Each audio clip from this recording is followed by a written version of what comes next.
Hey guys, Pankaj here. Welcome back. In the previous machine learning video, we saw simple linear regression, right? So what happened when you have multiple features and you are trying to create a best fit using linear regression? Okay, so that we are going to see that today, and what kind of challenges we are going to face and how to overcome from that challenge or that problem. So we are going to see that today, and all the challenges we are going to talk. Okay, so let me share my desktop. Okay, so I think this is same as the previous slide, but I'm just going to talk about what we saw in the last video, right? We saw just simple linear regression where we were just having one independent and one dependent feature, right? And data were very much linearly correlated. Okay, what happened when data is not at all linear? They are not linear. Okay, so what kind of best fit is going to we are going to get from the linear regression model? Okay, so once you create linear regression model for those data which is not at all linear, what kind of problem you are going to face? So that's what we are going to discuss. So let me use whiteboard and explain. So let's say you had data here like this. Some data were there, and you created the best fit line. Okay, that's what we got. Okay, so this was very simple linear regression where data were very much collinear. It was linearly separated. Correct. Simple linear regression. Let me mention.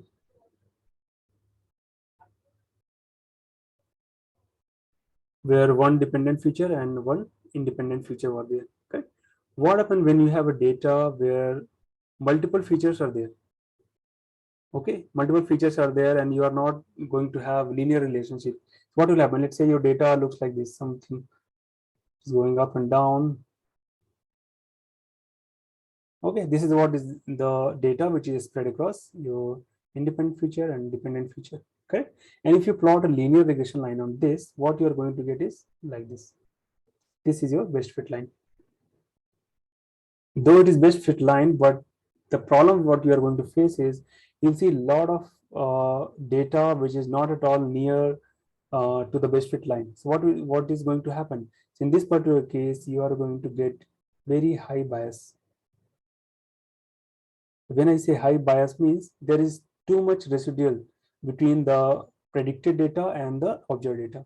Okay, so we will have very high bias, and we will have let's say high variance, or it could be low variance also, because your model is not going to be giving the best outcome. Correct. So this could be one data, and let's say you have some data, some looking like this.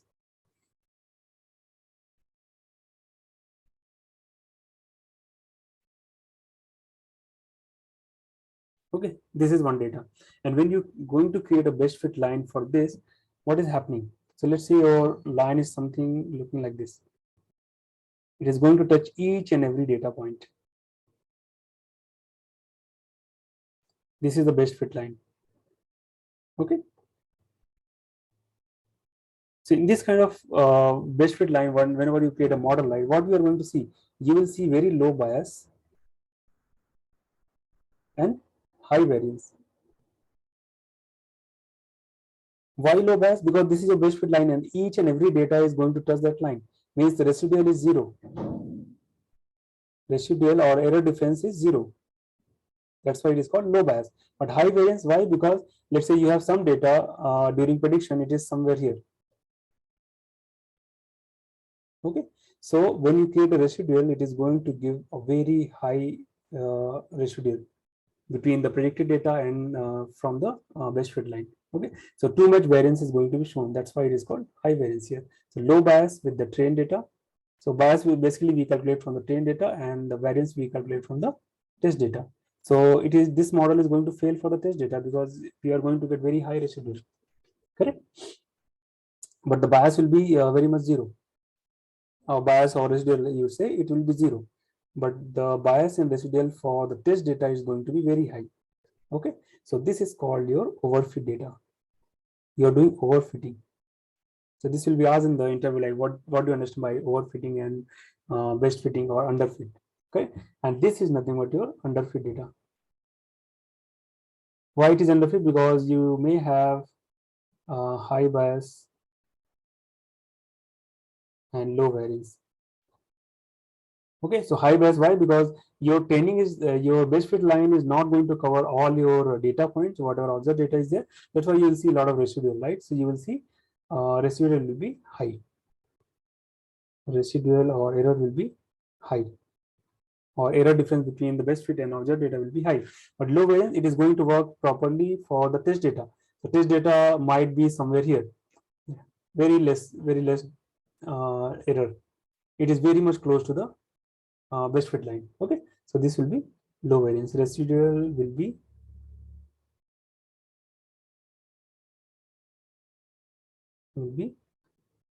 less. Okay, and this is called, yeah, this is another kind of data because it is multiple what to say features are there, right? So this is also going to be exactly same. Okay, this is also your underfit data, underfit where high variance and very high bias and low variance will be there. Okay, underfit data. What about this particular data set? You have some data like this, and you get the best fit line somewhere exactly here. All the data points are very much close to the best fit line. Okay, so when you have this kind of data, you will have low variance and low bias. Okay, why it is low bias? Because whatever test data you have, whatever observed data you have, it is having very less error from the observed data or from the predicted data or from the best fit line. Okay, and low variance, when you test the data, model is going to give the best outcome, or maybe your model accuracy is high, you may see very less variance. So this is called best fit model, I'll say. Best fit model where you are getting low variance and bias. Oh, that's how best fit is getting found, right? While creating the model, because ultimate goal is to get the low variance and low bias. It's basically a trade-off. Okay, so not having too much bias or not having too less bias, and similarly not having too much variance and low variance. Okay, somewhere trade-off, because your best fit line should cover almost all the data, and you're at the same time you are going to get very high accurate model. Okay, so that's about this. So if you have simple linear regression, that's fine, but when you challenge is going to be coming when you are having multiple feature and you are going to develop the regression model. Okay, so simple linear regression is not going to work with data where we are having multiple features, multiple dependent variable. Okay, so that's where overfitting model will come into picture. So how to overcome from this overfitting? We have something called Lasso and ridge regression model. We are going to talk about this, and Lasso regression and what is the mathematical intuition behind this, how it is going to work, that also we'll see. Okay, regression. So these things I'm going to talk in detail. If not today, at least in the next video. But let's see how to create this kind of data where we can simulate underfit, lower fit, and best fit and overfitting. Best fit we have already seen with the single feature using linear regression model, right? So let's try to have data where we have multiple features and we are going to create overfitting. Okay, so let me go back to my notebook and I'm going to create some data here. Okay, so since it is going to be kind of, we are going to put some quadratic equation array. Okay, and based on that, we are going to get some data where we can create the overfitting scenario. Okay, so let me create simple example here. Let's say your x is nothing but np dot, as usual, I have created all the library. I loaded all the library, numpy, pandas, matplotlib, seaborn, and linear regression model. We are going to create linear, and linear we are not going to use it, but I have already just used it, because once we get the polynomial feature, right, we have to transform in a way that linear regression we can feed it and it can create the best fit line. Okay, so data set we are not going to use, so let's remove it. And test split also we are not going to use today.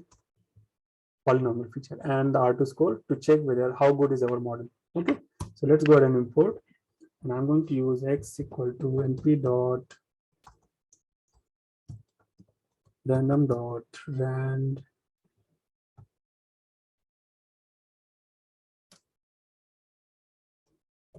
np dot random dot rand.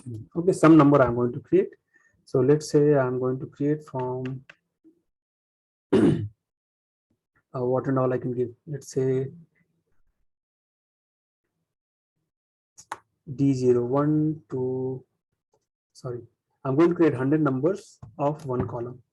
Okay, let's see how it looks. Yeah, so 100 numbers, one column, and y is nothing but depending on this. So let's use some polynomial equation. Okay, so polynomial equation I can use, like, let's say quadratic equation, right? Ax square plus 2ab plus ax, correct? So let me just write the equation here. I'll use something like this.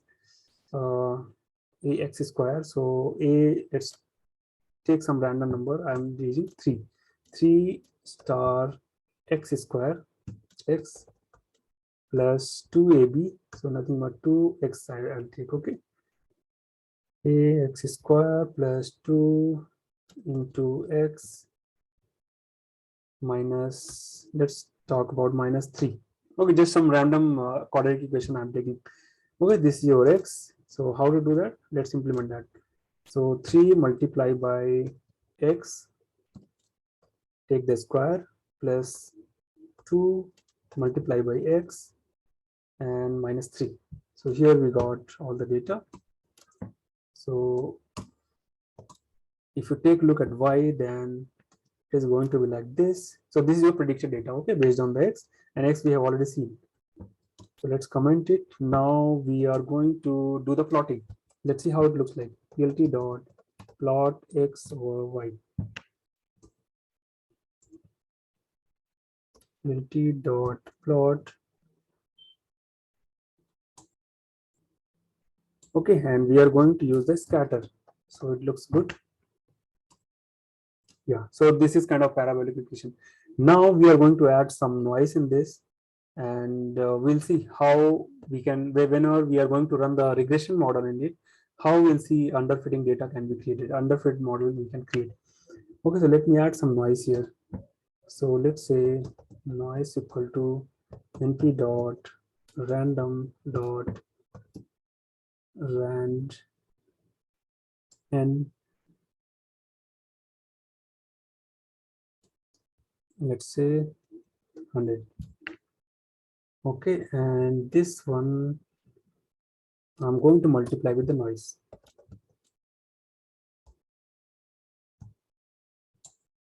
All good. 1. Yeah, so this is our noisy parabolic equation. Okay, so based on that, this is what my data set. Now let's go ahead and create the linear regression model on this. Okay, so when we do that, definitely see this is kind of parabolic and it is non-linear relationship, right? Because we are taking the random data, so definitely we are not going to get the best fit. But let's see what kind of data, what kind of a best fit line it creates. Okay, so let's go ahead and do the linear regression using linear regression, and here I'm going to create LR dot fit over x and y. Okay, and I'm going to use y. So I'm going to hold data for training and testing as well as for prediction. Okay, and I'm going to predict x equal to LR dot predict what I want to predict. From x I am going to predict y. Okay, let's predict that. So linear regression is not defined. Why? Okay, now let's go ahead and again do the same plotting. So x versus y, and here I'm going to use x versus y pred. Okay, so this is your actual, or maybe train data, I would say train, and here is your testing. And here let's use some different color. Color equal to, let's say, red. Okay, so this is the linear model you got. See what is happening here. You have given all the data for training, and now from same training data you use for the prediction also. And this is my predicted line. See what is happening here. All the data sets are quite spread out of the line from the best fit line. So you will see very high bias and high variance also. Correct. So high bias, high variance. Of course, it could be your definitely it's underfit data, right? You're not going to get a good prediction, as well as we'll see the score also, R2 score, how it is going to provide. So what is my R2 score in this case? R2 score, I'll take the y2 is nothing but y, and y pred is nothing but your predicted data, right? Let's see how much score we are getting. Is it correct or not? Y2 and y pred. Yeah, this is correct. See here, it is just 2%. This is very bad model, very much underfitted model. Okay, so that's what is happening here. So now what I'm going to do, I'm going to create the polynomial equation. Okay, with the help of polynomial, I'm going to transform this data for quadratic equation, because if you see here, right, polynomial, how it is going to work, basically, we are going to have this, what to say, square 2, right? Okay, so assume the two features are there, three features are there, or multiple features there. The more number of power means more number of features. So for those kind of feature, if you're going to create a linear model, this is the best line you'll get, where data is like too far away from the best fit line. So you will have very high bias, high variance. Okay, so let's see how we can get the best fit line from the polynomial equation, transform the whole polynomial data in a way that when you create a linear regression model, it is going to give the parabolic best fit line. Okay, so let's do that. So we have poly equal to polynomial regression feature. From this, I'm going to use poly.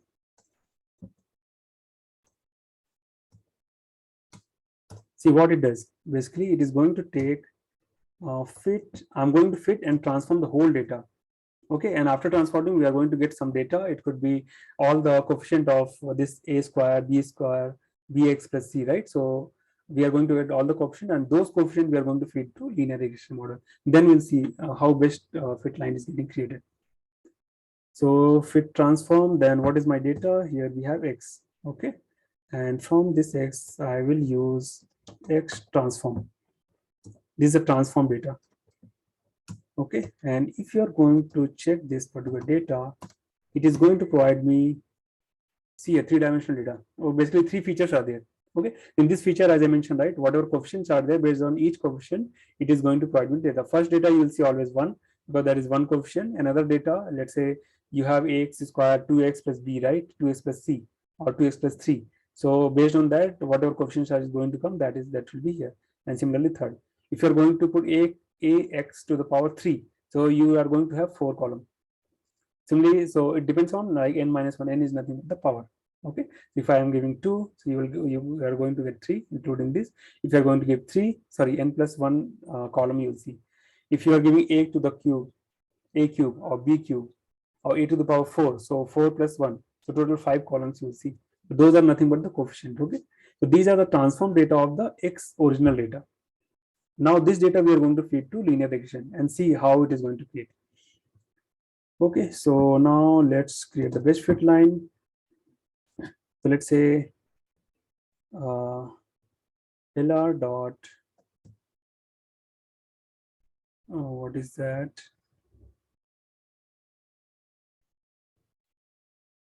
Fit, and I'm going to use LR2 equal to linear regression, and LR2 dot fit x transform.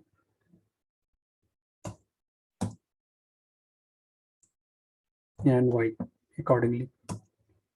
Okay, we got it now. LR2 dot, let's say y dot pred and transform from transform data, right? So I'm going to create another variable here, and LR2 dot predict. What I'm going to predict from this particular data. Okay, x transform. Same thing we are just going to provide. So whatever predicted value we are going to get y pred, that will be from transform data. Okay, now go ahead and just plot it. Use the same plot. See what is happening this time. So this is original, and this one will be x,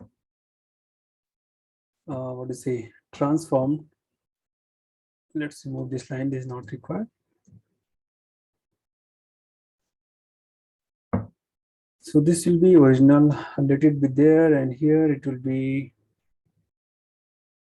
y and y pred transform. Okay, see here. See how beautifully it has plotted the parabola line. That is your best fit line. Okay, now in this case, your R2 score will be very high. Definitely, it will be higher than the previous one. So R2 score, what is my Y actual and Y spread transform? See here, 82%, very, very good model. Okay, that's what I was showing. So whenever you get this kind of polynomial equation or multiple features, right, you may see this underfit or overfit kind of data. Okay, so right now what we saw was example of underfit, because this is not at all touching any kind of data here in the best fit line. So your accuracy will be very low. Now in this case, we are going to get perfectly parabolic best fit line where almost it is touching close to very, very close to all the data. Okay, so now here if you see, whenever we create polynomial regression model, we have taken by default equation as x to the power 2. You see here by default degree is 2. Degree 2 means nothing but how many number of feature you want to include. Okay, so more the power, better the best fit line. But remember guys, whenever you go with very high degree, it is going to fit the data very accurately, where it is going to touch each and every data point. We'll see that. But the problem is, whenever you are going to choose high degree, it is going to create very less bias or maybe very zero bias, but variance will be too high. Basically, it has seen all the data, whatever you have given while training. But what about unseen data? Whenever you are giving unseen data to this kind of model, it is going to create very high variance, and that is called overfitting. Okay, so let's see when we change the degree, polynomial degree, what happens. So what I'll do, I'll just combine these things, okay, and put everything under this. Let's use high degree to create best fit line. Okay, so I'm just going to copy paste and just going to merge it. Okay, so create degree equal to, let's say I'm giving 5. This time I'm giving 5. Okay, polynomial transform, then X transform. I'm not printing it. LR2, it X transform. Okay, yeah, LT dot show. Let's see what happens here. This is with degree 5. Okay, now let's talk degree 10. You'll see very good difference. It is trying to touch almost every data. Okay, let's go with degree 20. See here, almost every data point. See other in earlier example here, this was not touching, this was also not touching. Okay, but what about this? This is almost close to overlap. It is trying to create the line where it is almost going to touch each and every data point. Okay, similarly here, as you go with very high degree, you are going to get best fit line, but it is going to add a lot of variance in your data set. Okay, at some point it is going to deviate too much. Okay, so again, these kind of degree, like what is the best degree we can find, we can use a grid search and random search algorithm, which I'll make a video later. But just remember, as you go with high degree, you are going to get best fit, exactly parabolic equation degree, parabolic line or the best fit line, but you are going to add a lot of variance. So again, it is going to affect your accuracy. Okay, so be careful while choosing these models. So this is an example of overfitting, where you are going to touch each and every data point. This is what I explained here, right? This particular graph, overfitting data. Okay, so yeah, so that's all about bias, variance, and underfitting, overfitting, and the best fitting. Okay, so now in the next video we'll talk about how to overcome from overfitting. We'll see what is Lasso regression, what is ridge regression, and what is the mathematical intuition behind it, what is the difference between them, and when to choose either Lasso or ridge. That we'll see in the next video. But at least now you got the idea what is best fitting, underfitting, and best overfitting. Okay, so these kind of questions will be asked. I'll add some more interview questions and you guys should be able to answer it. And please try this, play with the different data set and see how you can create the best fit line. Okay guys, so that's all for now and see you in the next video. Thank you so much. Bye bye.